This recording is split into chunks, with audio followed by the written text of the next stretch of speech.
¿Qué tal? Ahora sí, no sé, ¿me escuchas mejor ahora? Sí, sí, por supuesto, Por ahora sí. fin, por fin. ¿Qué tal? Bueno, Juan, un Todo- gusto aceptar tu invitación y como dije, ¿no? Primera intervención para el público de República Dominicana, país que no he tenido la suerte de conocer. Mi hermano sí fue por vacaciones, estuvo en Bávaro, creo, pero me dijo que era muy lindo, así que en algún momento quizás sea la oportunidad para ir a visitarlos allá. sí, la verdad para mí es un honor compartir este espacio contigo. Bueno, muchísimas gracias. Tengo mucha admiración y respeto sobre el trabajo que haces y sobre todo el gran conocimiento que tú tienes y con tanta amabilidad lo has puesto al servicio de nosotros. No, para mí es un honor. De hecho, hoy día recibí eh, ¿no? O recibí un mensaje de un muchacho paraguayo y me puso que me querían mucho en Paraguay y yo le contesté, me lo mandó por el interno y yo le contesté y le dije, ¿sabes qué? El orgullo es mío y el honor es mío porque me abruma el cariño y el apoyo que recibo de tanta gente de todas partes, así que gracias. Y él agarró y puso ese DM, esos mensajes, los puso como una historia en su Instagram. Y esas cosas a mí me emocionan realmente, porque la gente cree que como que uno es inalcanzable y es todo lo contrario. Y yo realmente me siento feliz de poder tener esta conexión con la gente de América Latina. Esto para mí es un honor y un placer y siempre tratar de compartir lo que sé, porque de alguna manera el conocimiento es libertad, ¿no? Y el conocimiento te permite defenderte mejor de las amenazas reales que hoy estamos viviendo como sociedad, no solamente en nuestros países, sino a nivel mundial, a nivel regional incluso, ¿no? Sí, y fíjate, aquí en la República Dominicana nos hemos levantado un grupo de jóvenes para dar la batalla cultural, nos estamos formando en cuanto a la educación política como tal.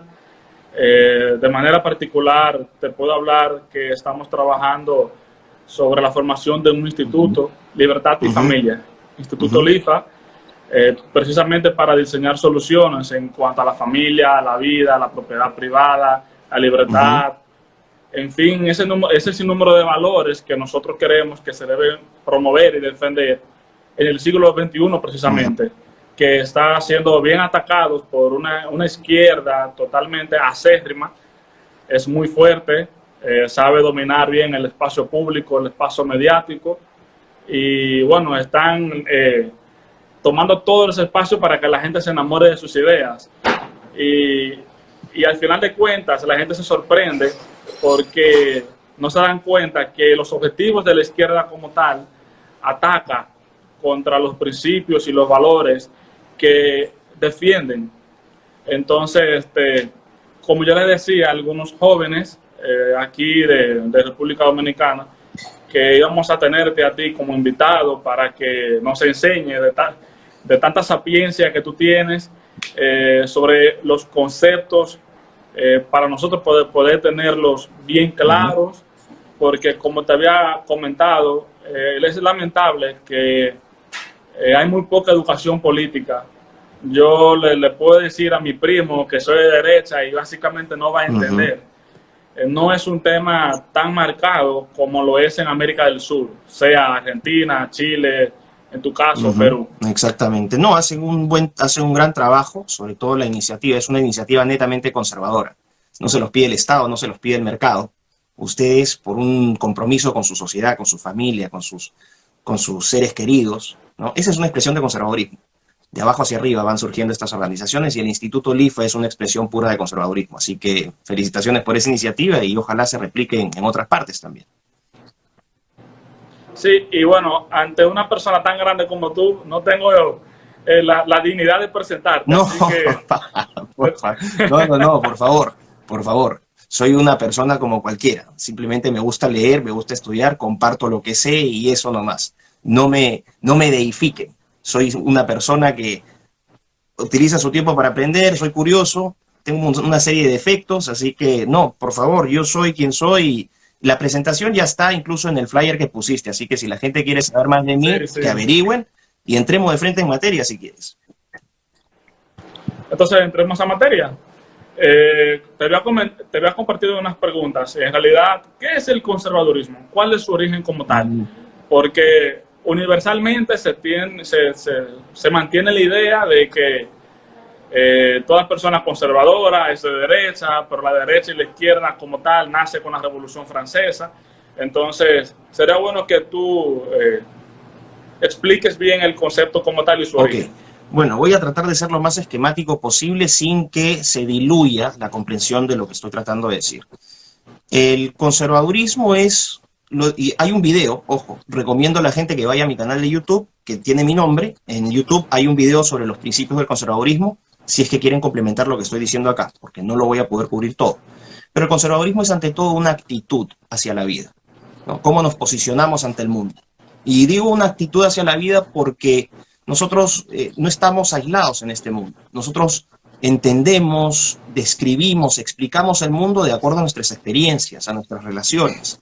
No somos seres aislados como proclaman los liberales y los libertarios más economicistas, es decir, esta idea de la soberanía individual exacerbada, sino que somos seres sociales. Compartimos con nuestra familia, nuestros padres, nuestros hijos, los amigos, la comunidad en general. Entonces somos seres sociales por naturaleza. Y esas interacciones también condicionan nuestra forma de ver el mundo. Ahora, cuando digo que es una actitud, estoy hablando ya no en un plano ideológico. Ese es el primer punto.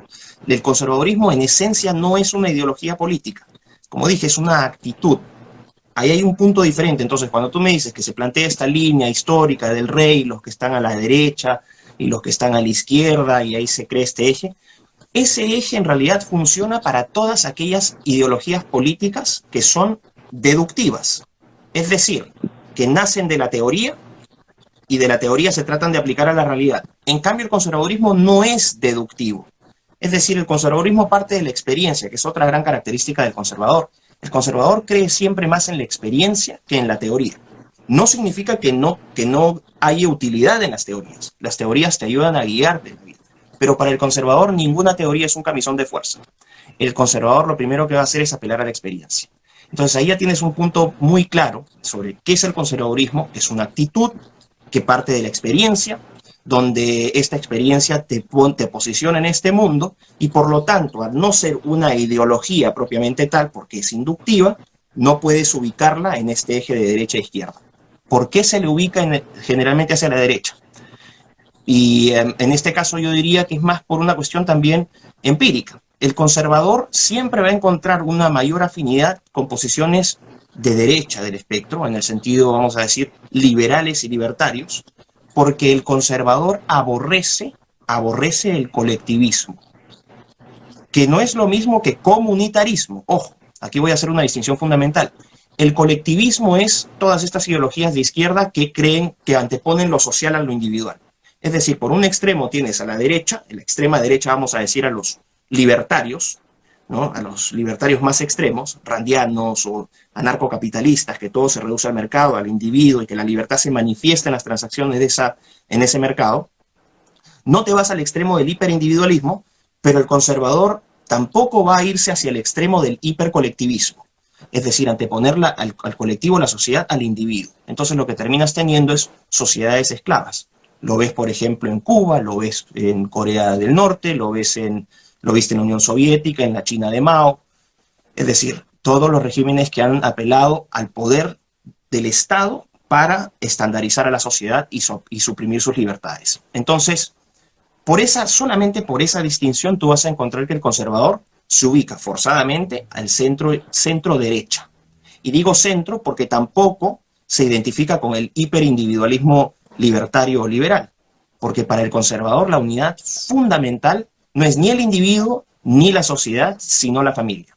Es la familia ese espacio donde el conservador encuentra que los padres, los hijos empiezan a generar una mini sociedad, donde se empieza a aprender el principio de autoridad, el respeto, las relaciones de solidaridad, colaboración, que nacen justamente de responsabilidad, derechos y deberes, porque ese es otro punto del conservador. El conservador no olvida los deberes, que nacen desde la familia. Entonces, para el conservador, la familia es el núcleo más importante.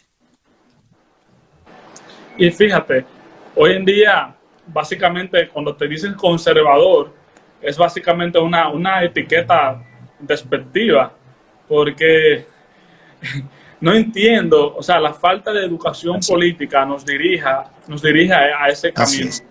Y es como tú dices, el conservadurismo como tal es una actitud, ni siquiera es una doctrina política. O sea, Pero hay una parte doctrinaria política que se ha tenido sí, que sí, armar en respuesta a los acontecimientos, sobre todo desde, vamos a ponerlo porque creo que también en algún momento vas a abordar quiénes han sido las figuras del conservadurismo, ¿no? Cómo se ha desarrollado esta idea, pero tú puedes encontrar una fecha fundacional del conservadurismo político en el libro Reflexiones sobre la Revolución en Francia de Edmund Burke. Es un libro que Edmund Burke, que fue un miembro del Parlamento británico, publica en 1790 denunciando los excesos de la Revolución Francesa. Pero ¿cuál es el punto acá? Burke publica este libro en 1790, un año después de la Revolución, ¿no? 14 de julio del 89, 1990, Burke ya advierte. ¿Saben qué? Estos experimentos, porque están sacando la monarquía, están reventando al clero, están destruyendo todas las instituciones que le dan cierta unidad y cierta cohesión a Francia, las están destruyendo completas, y lo que va a terminar generándose a partir de esta anarquía, porque esta idea, esta sed de libertad y de fraternidad y de igualdad es simplemente una utopía, lo que van a terminar haciendo es destruir Francia. ¿Y cuál es el valor de este libro? Que se publica 2 años antes de que se inicie la época o el reinado del terror con los jacobinos. Los jacobinos entran más o menos en 1792 y en 1794 ya estaba Francia ya completamente destruida. ¿Cuántas cabezas habían rodado? Durante este periodo de la Revolución Francesa murieron 2 millones de personas. Se cambiaron, o sea, era un progresismo, era como hablamos hoy de los progres, pero era un progresismo que se materializó. Cambiaron el nombre de los meses, las fechas del año, destruyeron todas las iglesias, convirtieron ciertos templos en el templo a la diosa razón, a la diosa sabiduría, es decir, todo esto, este secularismo absurdo que terminó desencadenando una crisis tan severa que llamó al surgimiento de un personaje tan autoritario como Napoleón, porque Napoleón es la consecuencia de esta Revolución Francesa. Una gente que vivía literalmente en un estado hobbesiano, ¿no? Thomas Hobbes, cuando hablaba de esta necesidad del leviatán, bueno, Napoleón de alguna manera fue ese leviatán. La gente quería paz y seguridad. Y eso también está mal, porque cuando tú no tienes contrapesos frente a este soberano se le puede ir la mano. ¿Qué fue lo que pasó con Napoleón, ¿no? Y que terminó pues con las guerras napoleónicas y el Tratado de Viena ya al final para repartir lo que había quedado de Europa.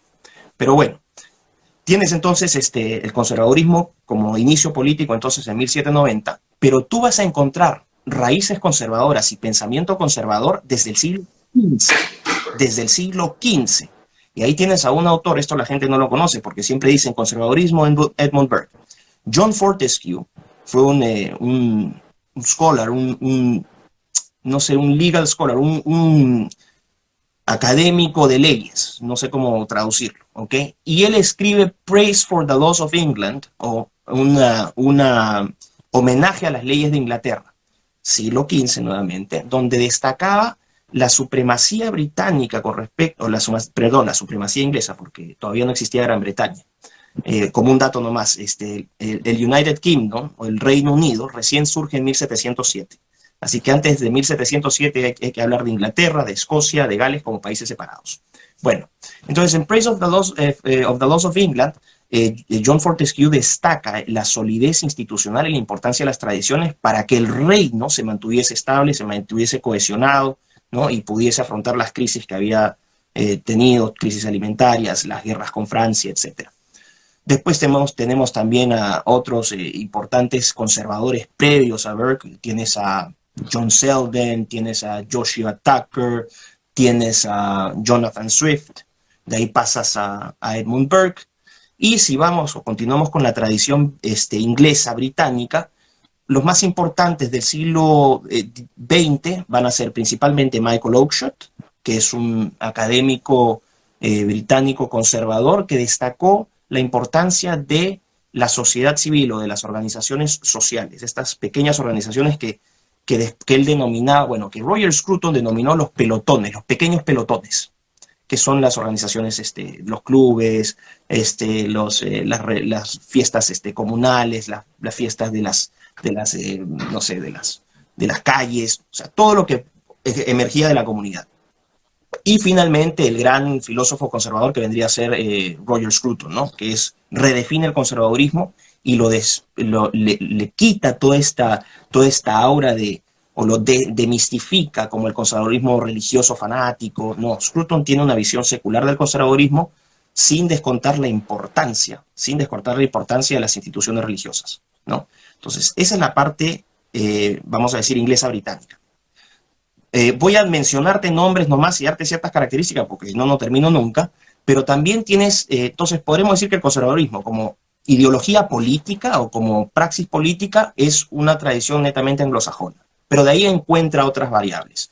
En Francia también, siglo XVIII, vas a tener a Joseph de Maistre, Louis de Bonald, vas a tener a Charles Maurras, ¿no? Charles de Gaulle, el gran general francés de la Segunda Guerra Mundial, eran conservadores. En los Estados Unidos, George Washington, conservador. Alexander Hamilton, que tuvo siempre un gran pleito con Thomas Jefferson. ¿Quién se impuso al final? Alexander Hamilton. Y las políticas económicas de Hamilton fueron las que prevalecieron y que permitieron que Estados Unidos se convirtiera en la gran potencia, ¿no? En la gran potencia internacional. Después vas a tener en Estados Unidos a George Santayana, a Russell Kirk, que es el gran conservador tradicionalista, un conservadurismo muy atado a la religión, y posteriormente, bueno, autores conservadores estadounidenses actuales no estoy muy al tanto, más de los británicos. En Alemania, el gran conservador Otto von Bismarck, que crea Alemania. Con él surge Alemania después de la derrota que le inflige a Francia, ¿no? En la guerra franco-prusiana, entre 1870 y 1871, y una vez que se consolida la victoria de Alemania, Otto von Bismarck unifica el país, y bueno, es a partir de ese origen donde Alemania tiene la preeminencia de la que hasta hoy goza, ¿no? Pero fuertemente un principio de autoridad, que es otro punto en el cual el conservador cree mucho, en el principio de autoridad. Otto von Bismarck era un creyente del principio de autoridad. Así que, bueno, en España también podrías tener a Cánovas de Castillo, ¿quién más? Menéndez Pelayo, que era un conservadurismo liberal, y obviamente después la historia ya lo asocia al franquismo, que se inicia en 1939, después de la Guerra Civil, hasta el 75. Esas son más o menos las variantes europeas de conservadurismo. Y en América Latina, sea en el siglo XXI, ¿tenemos algún referente del conservadurismo? Ideológicamente hay un vacío, ¿no? Podemos tener autores conservadores. No vamos a decir, Chile tendría una tradición conservadora, ¿no? Aníbal Pinto, podríamos hablar de Colombia también, de alguna manera tendría cierto arraigo del conservadurismo. Argentina, sobre todo a fines del siglo XIX y principios del siglo XX, México, pero de ahí un conservadurismo como tal, América Latina no ha tenido grandes referentes. Gómez Dávila probablemente, ¿no? El colombiano, pero de ahí no estoy muy contento. Y en cuanto a los actores políticos, es decir, que se sientan identificados con el conservadurismo como tal. Bueno, en estos momentos, diría en Chile, José Antonio Cast sería un representante de un conservadurismo, un conservadurismo secular, pero también, ¿no? Donde acepta la participación del mercado, pero fiel del defensa de las tradiciones, del orden natural. Entonces, José Antonio Cast, Jair Bolsonaro en Brasil, ¿no? Sí hay un gran pensador conservador, pero no es hispanohablante, que es Olavo de Carvalho, que es brasileño. Olavo de Carvalho vendría a ser el gran filósofo conservador de América Latina, ¿no? O de América en realidad, porque no se podría hablar de América Latina si no excluyes a Brasil. Pero bueno, él es el hombre detrás de las ideas de Bolsonaro. Entonces, Bolsonaro podría ser, y de ahí no hay, porque los que se decían conservadores terminando siendo progres. Entonces, no sé, pues, por ejemplo, Iván Duque en Colombia en algún momento coqueteó con bases electorales conservadoras, ¿no? El uribismo sí tuvo muchos elementos de conservadurismo. El fujimorismo en algunas cosas también tuvo elementos de conservadurismo. aunque vamos a decir fueron periodos de la historia, sobre todo en los 90, donde primó lo económico, porque toda América Latina estaba absolutamente quebrada. O sea, había varios países que estaban entrando en crisis, entonces lo valórico no era tan importante, tenías que mejorar la economía. Entonces, la parte conservadora fue dejada de lado para implementar lo económico. Así que la historia de América Latina en cuanto al conservadurismo no es muy rica, vamos a decirlo de esa manera. Sí, realmente. Para evitar las confusiones, será bueno aclarar a las personas que nos ven cuáles son los principios fundamentales. Juan José Centurión en Argentina, el candidato presidencial. Sí, dale. Sí, también, perdón, discúlpame, adelante. No, continúa, esto es tu espacio. No, solamente quería agregar que uno de las personas que estaba viendo nos dijo Centurión en Argentina, y efectivamente Juan José Centurión en Argentina es un candidato abiertamente conservador. También leía por ahí que decían el conservadurismo, el fujimorismo. No he dicho que el fujimorismo haya sido conservador, pero, por ejemplo, hay un elemento que el fujimorismo sí resaltó, que fue, ¿no?, el respeto, por ejemplo, a la iglesia, ¿no?, el rol que jugó la iglesia, por ejemplo, en la lucha contra el terrorismo, la forma como organizó a la comunidad, o sea, los famosos ronderos de Perú que eran campesinos, que eran armados por el ejército y que iban a combatir a los terroristas. Entonces eran organizaciones que surgían de abajo hacia arriba, también comunitarias. Ahí vamos a decir que podemos hablar de... esos son los vínculos. No podría decir que el fujimorismo es conservador. También me hablan de Ben Shapiro, claro, Ben Shapiro en los Estados Unidos. ¿Quién más? Hasta cierto punto, Jordan Peterson. Pero Jordan Peterson no es un conservador claro, ¿no?, pero también tiene varias afinidades con el conservadurismo. Pero en realidad, poco. Me dicen también Milei. Milei es libertario. Milei es, diría, un paleolibertario. Él dice que es un anarcocapitalista o un libertario sin apellidos, pero su defensa a la vida me hace pensar que es un paleolibertario. O sea, no le repelen los valores cristianos. La pregunta que te hice anteriormente fue, ¿cuáles son los principios fundamentales del conservadurismo como tal? Bueno, son varios, ¿no? Ya mencioné algunos. Como te dije, te dije que es una actitud, que no es una ideología, que es inductivo, la familia, muy importante, el principio de autoridad. ¿Qué más? Un principio muy importante del conservadurismo es que es una crítica que se nos hace y se dice, no, los conservadores tienen miedo, tienen rechazo al cambio. Y eso es falso. El conservador, y esto la gente lo tiene que recordar siempre, la principal herramienta para un conservador es la reforma. Ojo, el conservador es reformista en esencia. Y la gente va a decir, ¿pero cómo? Sí. Bueno, lo que pasa es que han estado viendo muchas películas de Hollywood, entonces no van a entender que Hollywood no es tu mejor fuente de aprendizaje sobre el conservadurismo. El conservador es reformista. El conservador cree en la reforma para cambiar, pero acá hay una distinción fundamental. Tú cambias lo malo, adaptas lo nuevo y conservas lo bueno. Entonces, lo que hace el conservador es busca reformar para conservar lo bueno. No es que el conservador esté a favor de conservar lo malo. Eso es una mala, ¿cómo vamos a decir? Es una mala leche, es una mala intencionalidad que tienen los críticos del conservadurismo al decir que no, los conservadores solamente quieren conservar lo malo. Eso es mentira. Los conservadores siempre quieren conservar lo bueno. Pregunta para todos. ¿Quién quiere conservar lo malo? Nadie. No, nadie quiere conservar lo malo. Entonces lo malo lo cambias. Pero a diferencia de, vamos a decir, ideologías como el comunismo, que es un comunismo, que es una ideología revolucionaria, y vamos a poner variantes extremas del libertarismo, por ejemplo, Gloria Álvarez. Entonces, estamos hablando aquí de ideologías que buscan un cambio total, pero el cambio total es destrucción, no es cambio. Tú cuando cambias algo totalmente, lo que estás haciendo es destruirlo.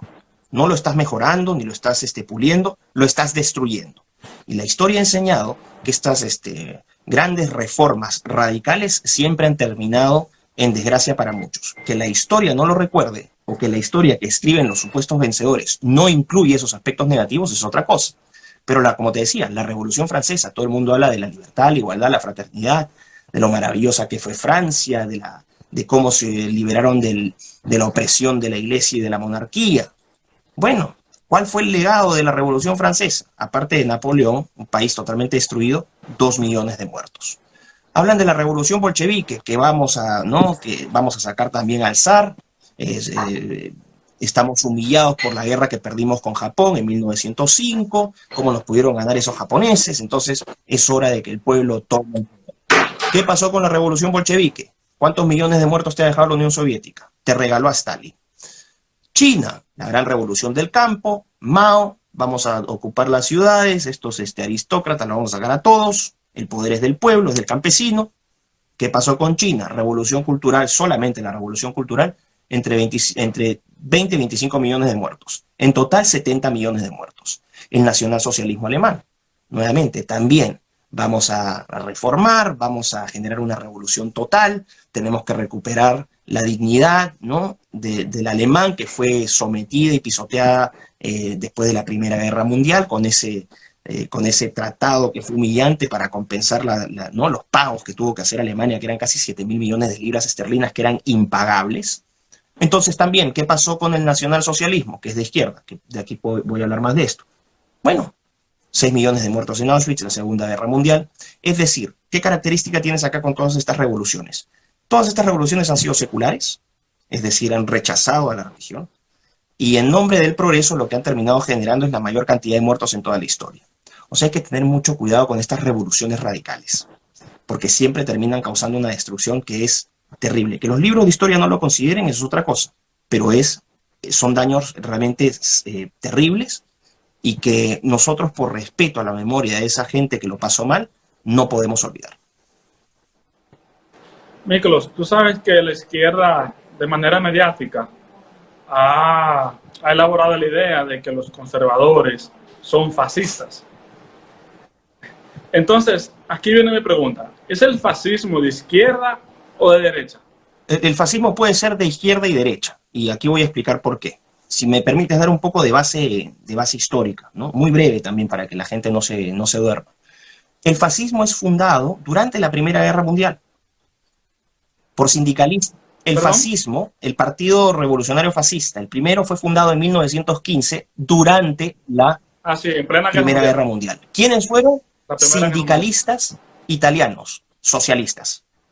Punto 1. Ya en 1919 Mussolini forma el Partido Fascista Nacional, o Nacional Fascista. ¿Ok? Entonces, aquí lo que estamos hablando es lo siguiente. ¿Cuál era el símbolo que tenía el fascismo? Era como el fascio, ¿no? Que este paquete de palos. Es como un manojo de palos que representaba la unidad. Pero el fascismo, en realidad, lo que terminó siendo en Italia es anticlerical. De hecho, el Papa Pío XI amenazó con excomulgar a Mussolini, porque Mussolini expropió tierras de la iglesia. Entonces aquí ya tienes el primer punto, que la iglesia y los fascistas. No, el fascismo es antimarxista, antiliberal y anticonservador.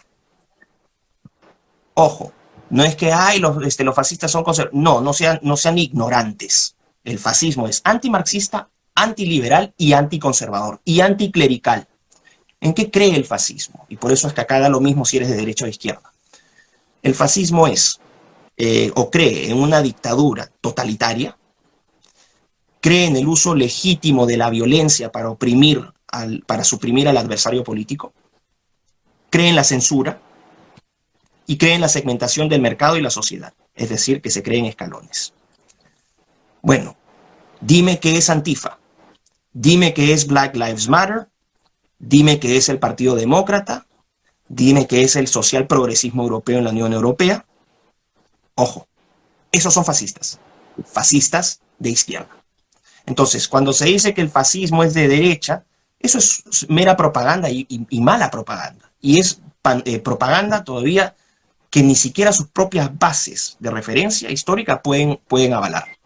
Dicen que solamente es fascista de derecha porque, bueno, obviamente Mussolini y Hitler establecieron la alianza ítalo-alemana, en la cual después incluyeron a Japón, pero en realidad no por ser enemigo de la Unión Soviética te vas a volver una ideología de derecha. Aquí entras también con el nacionalsocialismo.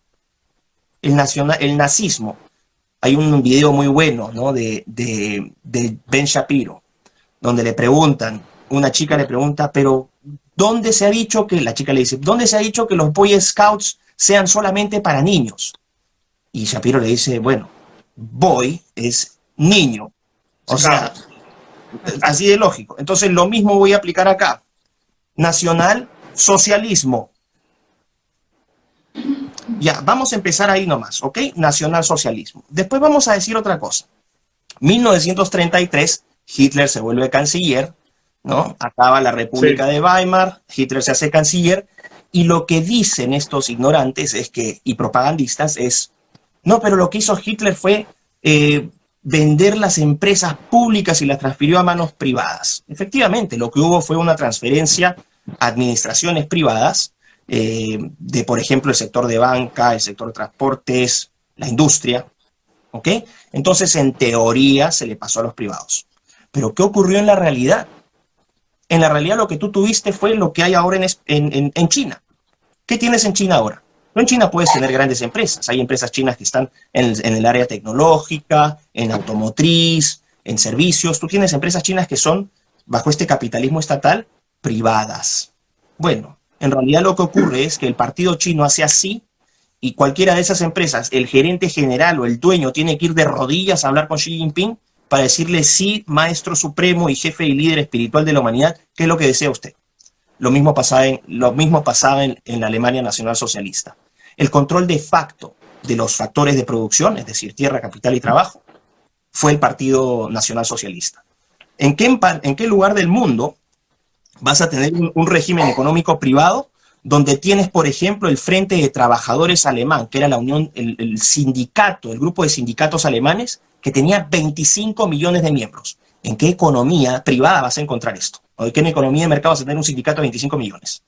¿Y dónde vas a tener un sistema nacional de bienestar social como tenían los alemanes?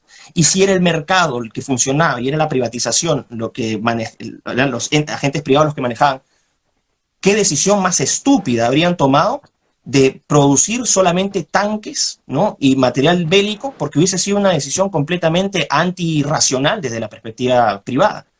¿Para qué vas a construir tus tanques, gran infraestructura y obra pública, si lo que tú quieres es ganar plata?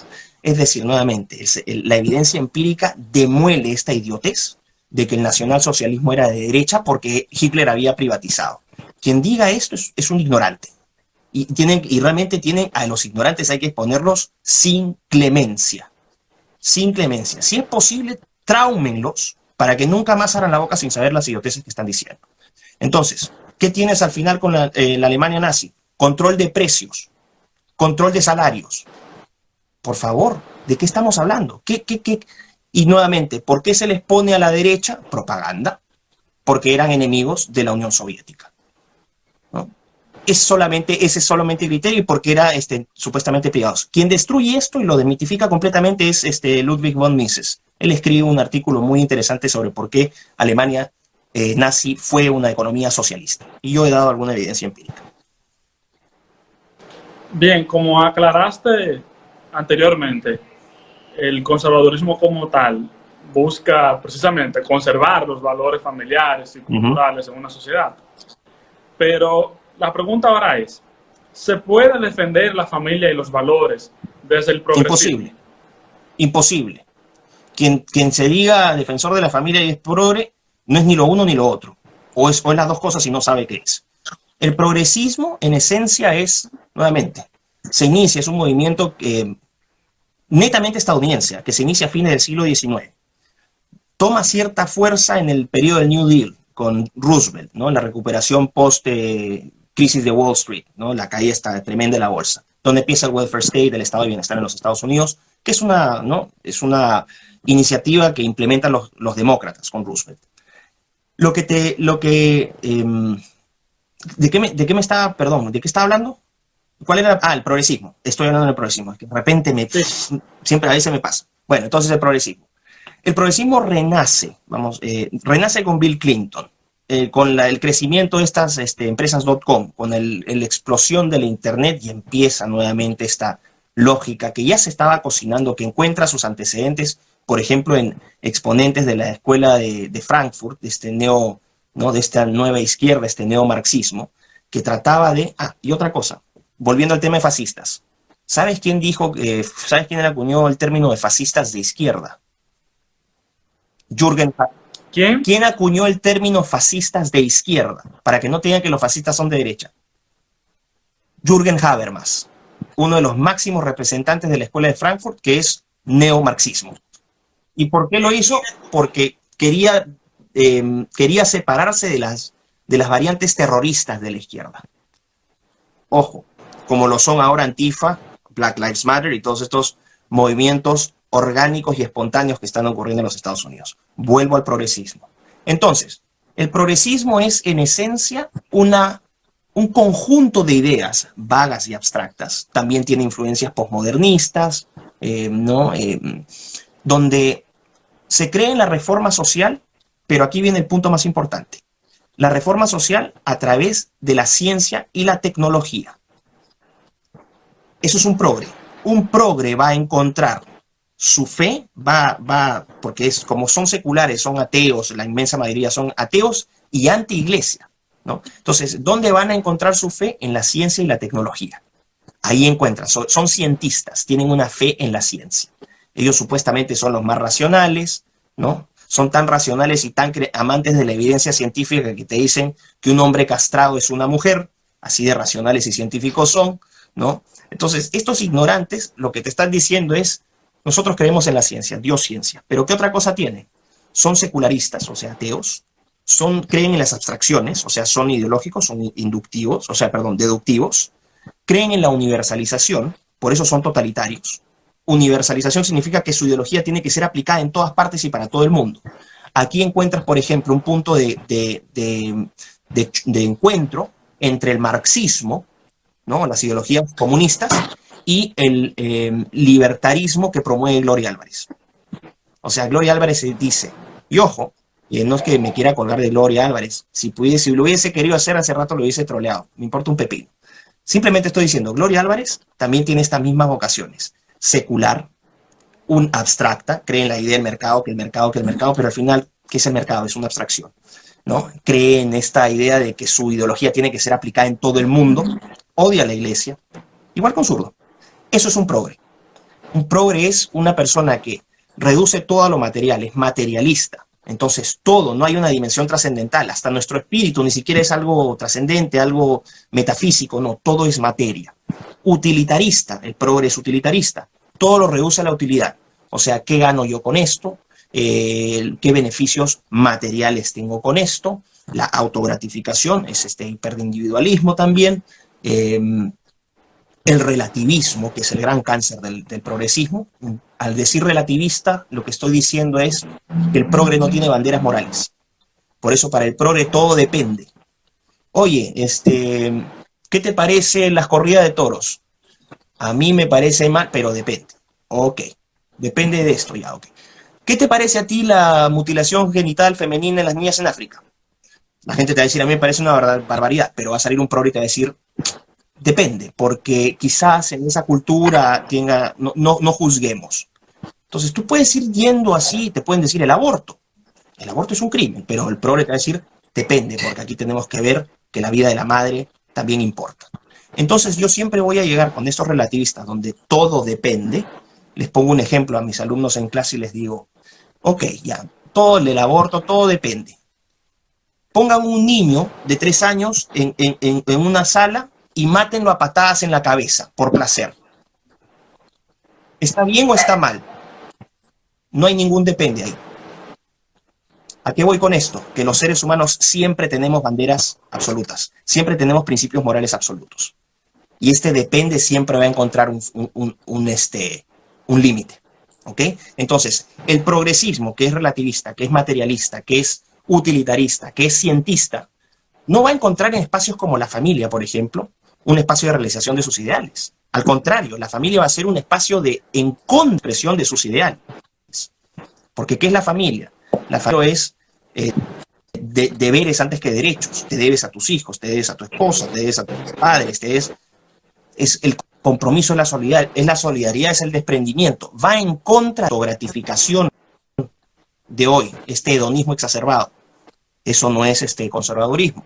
Va en contra de los principios de, por ejemplo, concebir al ser humano más allá de la esfera hiperindividualista o del colectivo. Es la forma de que los niños, sobre todo, por ejemplo, aprenden principio de autoridad, a respetar a sus padres, a sus madres. No sé. Eso es. Entonces, por lo tanto, no. Es imposible defender a la familia y a la vida desde el progresismo. Son giles absolutamente. Entonces, ¿qué relación puede existir entre el liberalismo y el conservadurismo? A ver. ¿Hay alguna diferencia? ¿Entre el conservadurismo y el liberalismo? Sí. Sí, como que se congeló la imagen. Se congeló la imagen. ¿Me escuchas? Sí, sí. ¿Qué relación existe entre el liberalismo y conservadurismo? Ok. Bueno, el liberalismo y el conservadurismo confluyen, creo, en dos elementos. Uno es la defensa y promoción de la libertad, y aquí el liberal se va a sorprender, pero ojo, el conservador promueve y defiende la libertad como lo hace el liberal, tanto como lo hace el liberal, pero a diferencia del liberal, para el conservador la libertad es un medio, no un fin. Esa es la primera diferencia, pero sí, confluimos en la defensa y promoción de la libertad. Lo otro, rechazo al colectivismo. Conservadores y liberales están en contra de colectivismos impuestos desde el Estado, porque obviamente ambos entienden que estos modelos de abajo, desde arriba hacia abajo, lo que terminan haciendo es suprimiendo las libertades individuales. Y un tercer punto, diría, es un punto de encuentro donde también hay diferencias, es que ambos encuentran que el mercado, antes que el Estado, es un mejor sitio para desarrollar actividades económicas. La diferencia es que los liberales consideran que la libertad se ejerce a través de las transacciones económicas, mientras que el conservador le da una dimensión más allá del mercado a las relaciones humanas, o sea, no las reduce a relaciones transaccionales. Pero aquí también hay que tener variaciones de liberalismo, porque si tienes anarcocapitalistas o libertarios extremos, todo lo van a reducir al mercado. Pero si tienes, por ejemplo, liberales de la escuela austríaca, que toman como fuente los postulados de Mises, de von Hayek, bueno, ahí lo que vas a tener es un mercado como espacio social, no solamente un mercado como espacio económico. Así que esos tres puntos son, creo, puntos importantes. Entonces, ante el papel de la economía, ¿cuál debe ser el rol del conservador como tal? Bueno, o sea, ¿qué posición económica debe asumir un conservador? Nuevamente, entonces, aquí vamos a entrar las diferencias con respecto al liberalismo. Dije al principio que el conservador cree en la experiencia, y el conservador va a evaluar la situación no en base a su ideología, sino en base a lo que está ocurriendo en la realidad. Entonces, si bien tendemos a preferir mercado, porque ha demostrado, empíricamente la historia lo ha demostrado, las economías más exitosas, los países más exitosos con mejor calidad de vida han aplicado sistemas económicos de mercado. No hemos visto hasta ahora, ni vamos a ver nunca, economistas o planificadas que sean exitosas. Todos los países comunistas siempre van a terminar en un desastre. Pero aquí encontramos un punto.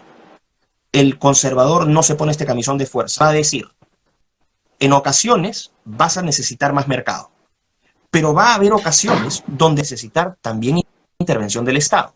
Y voy a poner un ejemplo muy claro. Vamos a decir, por ejemplo, que vivimos nosotros en países en vía de desarrollo, y hay zonas que son muy pobres, hay zonas donde el Estado no llega, hay gente que se muere de hambre, que no tiene acceso a educación, que no tiene acceso a la salud, etc. Muy bien. Entonces, ¿tú qué harías en un sitio donde hay muchísima pobreza y los niños están muriendo por enfermedades? Si tú lo dejas al mercado, no va a ser una decisión racional abrir una clínica privada en un sitio donde no vas a tener clientes, porque esa clínica no va a ser rentable.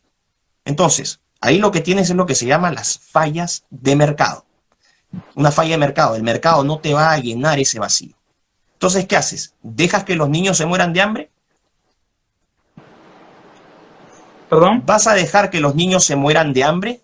O sea, perdón, que se mueran de hambre, que se mueran de enfermedad. Obviamente que no. Entonces, en ese caso, el conservador va a decir, bueno, acá sí tiene que haber, para corregir esta falla de mercado, aquí sí tiene que haber asistencia estatal. ¿Ok? Entonces, aquí lo que vas a encontrar es, a veces sí, y a veces uno, a veces lo otro. Generalmente, y la experiencia también lo ha demostrado, muchas veces más mercado que Estado. Pero cuando corresponda, cuando el mercado no puede darte respuesta, va a tener que hacerlo el Estado. Por ejemplo, seguridad interna, policías, ¿lo vas a privatizar? ¿Para qué existe el ejército? ¿El ejército va a ser manejado por privados? Ahí tú tienes consideraciones donde tú te das cuenta que en los mercados también tienen límites. Y aquel libertario que te diga, no, ¿sabes qué? Solamente estas son excepciones, ya está rompiendo su propia ideología, ya está rompiendo sus propios principios, porque el libertario, el anarcocapitalista va a decir que todo depende del mercado. Entonces, si todo dependiera del mercado, tendrías que privatizar las Fuerzas Armadas, la policía y otra serie de servicios, ¿no? Entonces, el Estado, en ese punto que tú indicas, sería un árbitro, un regulador, o interviene directamente, porque se mantiene la idea de que mientras más papel del Estado, más totalitarismo se puede conseguir. Oh, Pero está el caso de que también el Estado puede jugar un rol importante. Mientras el Estado entonces no intervenga en cuanto al aspecto económico, para los liberales está bien, o sea, esa es la idea que se mantiene. Entonces, en ese caso que tú indicas, ¿cuál sería el papel del Estado en esencia? Mira, entendí tu pregunta. Lo que pasa es que hay un cierto lag, pero bueno, ojo, no te preocupes porque después cuando este video se baja no aparecen estas distorsiones. Así que dale nomás a... Sí. Ahora, tú vas a tener aquí, por ejemplo, ¿qué rol tendría que tener el Estado? Yo también soy partidario de un Estado reducido. Un Estado que no sea burocrático, un Estado eficiente, un Estado regulador de la actividad económica. No creo en la autorregulación del mercado. Eso es un absurdo. Eso es un absurdo y siempre va a terminar mal. Hay gente que está poniendo comentarios ahí que dice que no entiendo entiendo perfectamente lo que estoy diciendo. Probablemente los que no estén entendiendo bien su propia ideología sean ustedes, o quizás hayan estirado a tal punto el libertarismo que el libertarismo tiene límites y tiene límites peligrosos. Ahora, ¿por qué sale eso? Principalmente en Argentina, y vamos a hablar de un representante libertario que ya mencionamos, a Javier Milei. Yo por Javier Milei tengo mucho respeto y sobre todo para mí es un punto principal el hecho de que él sea un defensor de la vida, porque sin vida no hay ningún otro derecho. Entonces, en la Argentina, en estos momentos, tienes una cleptocracia terrible con los Kirchner, y yo puedo entender que la gente esté harta de ese Estado. Entonces, obviamente, en esas condiciones, tú lo que vas a decir, fuera el Estado y metamos más mercado. Eso es importante. ¿Por qué? Porque la situación, la coyuntura actual les hace inclinarse hacia ese lugar. Yo probablemente estaría del mismo lado, si tuviera una corrupción tan grande como la que está viéndose en Argentina. Pero ojo, no es que el Estado necesariamente está mal, ni que el mercado esté necesariamente bien, sino que Estado y mercado son dos abstracciones. Y Estado y mercado, ambas son reguladas, ejecutadas por personas. Y las personas son inherentemente imperfectas. Por lo tanto, siempre vas a tener errores. Si la gente cree que, como los comunistas, que el Estado lo va a resolver todo, están hablando tonterías. Los comunistas siempre nos van a llevar a problemas porque su Estado siempre termina siendo un agente de totalitarismo y supresión de libertades. Empíricamente probado. No es esto una posición conservadora del empirismo, como te decía, la experiencia lo ha probado.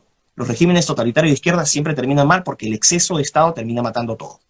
Pero ojo, no tenemos hasta ahora ningún ejemplo, y esto debería llamar la atención de los libertarios, no tenemos ningún ejemplo donde haya existido un Estado o un país 100% libertario. Que me den un ejemplo. No hay. Sí. Ok, ¿por qué no hay? No es porque no se hayan aplicado sus teorías, son impracticables. Porque lo que va a terminar pasando con el mercado es, el mercado va a funcionar en base a intereses particulares. Claro, puedes tener este principio de Adam Smith, donde decías que la suma agregada de egoísmos, ¿no? O sea, el panadero hace por esto, te prepara pan o vende pan, no porque te ame, sino porque quiere su propio ingreso. El que hace herraduras también, carpintero, etc. Y ese conjunto de egoísmos lo que va a llegar es que va a permitir que la economía más o menos se mueva con una mano invisible que permite que hayan estas interacciones económicas sin que se desarme el sistema. Pero ¿cuál es el punto acá? Cuando tú no tienes control en el mercado, lo que vas a tener es monopolios. ¿Y tú crees que los dueños de monopolios van a intervenir por solidaridad con aquellos pequeños negocios que quieren hacerles competencia? No, no, se acabó. Tiene entonces que haber una contraparte, y ahí es donde entra el Estado para decir, ¿sabes qué? Monopolios no. Lo que está pasando en Estados Unidos, que ya se está pensando no solamente en Estados Unidos, sino en la Unión Europea. Dos visiones ahorita políticas completamente distintas. El Partido Republicano representado por Trump, que es este conservadurismo político, vamos a decir, etéreo, pero conservadurismo al fin, versus la socialdemocracia de la Unión Europea, sobre todo gente de centro izquierda. Bueno, ambos están pensando en fragmentar a los gigantes tecnológicos, y a mí me parece una gran idea. ¿Por qué? Porque tienen una posición monopólica. Y salen y van a decir, pero ¿de qué manera a ti te afecta? Deja que el mercado funcione. Cuando me dicen, deja que el mercado funcione, cuando me dicen que deja que el mercado funcione, lo que van a terminar haciendo es, van a terminar justificando monopolios u oligopolios como los que están teniendo ahorita los gigantes tecnológicos. Me siguen insistiendo en que no sé nada de economía. No, muchachos, lo que pasa es que no todo el mundo se reduce a la economía. Entonces, si enriquecen su visión del mundo y se dan cuenta que la libertad del hombre no nace, ni se inicia, ni se manifiesta en el mercado solamente, probablemente vayan a tener una comprensión más amplia. Y eso es una crítica que yo le hago a mis amigos libertarios. Salgan del mercado, por favor. O sea, el mercado no lo es todo. O sea, vamos a decir, ¿la familia es una respuesta al mercado? Cuando se van a juntar con sus amigos o forman un club, ¿es una necesidad que nace en respuesta al mercado?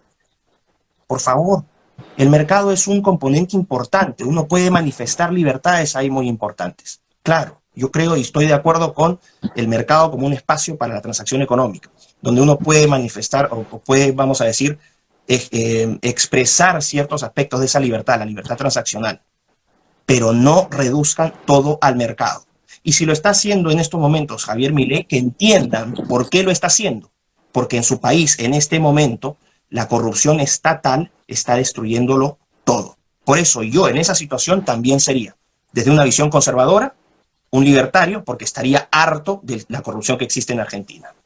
¿Ok? Así que eso es simplemente, que vayan más allá del mercado. Es lo único que les doy ese consejo. Miklos, ya la última pregunta. En esta magnífica entrevista, ¿no? Todos tus conocimientos, con toda humildad, la has puesto en manos prácticamente de todos los jóvenes, todas aquellas personas que están viendo el live. Para concluir, ¿cuáles son los retos que tiene un conservador en el siglo XXI? Okay. ¿Cuánto tiempo tengo más o menos? Me parece que tenemos quizás 5 minutos. Voy a darlo entonces. Como tuvimos que reiniciar, quizás... Ok. Bueno, nuevamente, la pregunta es, ni siquiera la plantearía qué es lo que tiene que hacer un conservador en el siglo XXI. Porque aquí tendría que ser... ¿O qué implica? ¿Qué implica ser conservador hoy en día? Ser conservador significa, nuevamente, apreciar y valorar lo que tenemos, defenderlo, todo aquello que nos es valioso, que sabemos que es bueno, nuestra libertad, nuestra vida familiar, nuestra capacidad de decidir nuestro propio futuro, ¿no? Tener autodeterminismo, de proteger esas libertades. Aquí estamos de la mano con los liberales y los libertarios. Pero irnos más allá del mercado. El conservador no solamente te va a decir defendamos el libre mercado, el libre intercambio. El conservador te va a decir defendamos todas las pequeñas organizaciones sociales, los clubes, los espacios de manifestación de la fe, las iglesias, no sé, las fundaciones, los clubes de libros, todo aquello que surge de las comunidades y que ha sido valioso, que no nos lo impone ni el mercado ni el Estado.